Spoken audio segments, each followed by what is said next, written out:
నాయన పదే పదే ప్రతాపముల ప్రసక్తి ఎందులకు?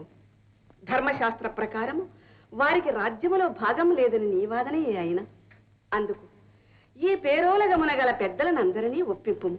తల్లి, నేను విశ్వసించి అనుసరించు ధర్మము ఆత్మాభిమానము కలవారందరికీ ఆమోదయోగ్యము కానదు. రాజ్యాధికారము జ్యేష్ఠ కుమారులకు సంక్రమించునే గాని కనిష్ఠులకు కాదనట ధర్మసమ్మతమవునుగా.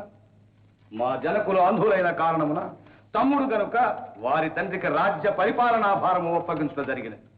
అంత మాత్రమున వారికి నా రాజ్యమున హక్కు లభించునా? ఇది ధర్మమా? జ్యేష్ఠుని కుమారుడను నేను అంధుడను గానుగా స్వయం ప్రతాపమున సార్వభౌమత్వమును స్థాపించుకున్న దిగ్దిశాంత విశ్రాంత యశో విరాజితుడను. ఇక సంగ్రామమున ధర్మాధర్మములు కావు, జయాపజయములే గణనీయం. పగర గెలిచి తినేని ఈ జగతి నేలు కొనెదా అనుజన్ములను కొడుకులను గొలువా శత్రువులు గెలిచిరే నీవు సపరివారం అనుభవించద నాకలోగా అనుభవము.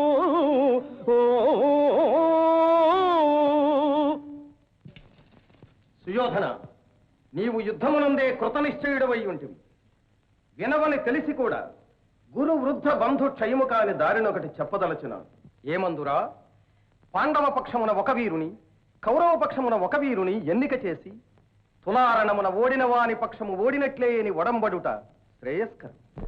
దుర్యోధన, విదురుని సూచన సముచితం, విదురుని సూచన సముచితం. కవ్వడి తోడి పోరితము కర్ణునకిష్టము వాని చేతన కవ్వడి నొవ్వజేసి రణకార్యము దీర్చుట నీ మనోరథము. ఇవ్వరు సన్ఫలించుగద ఇర్వురి కోరిక ఎల్లరాజును జివ్వకు బాసి సంతసముచే మనజూచెదరాలు బిడ్డలు.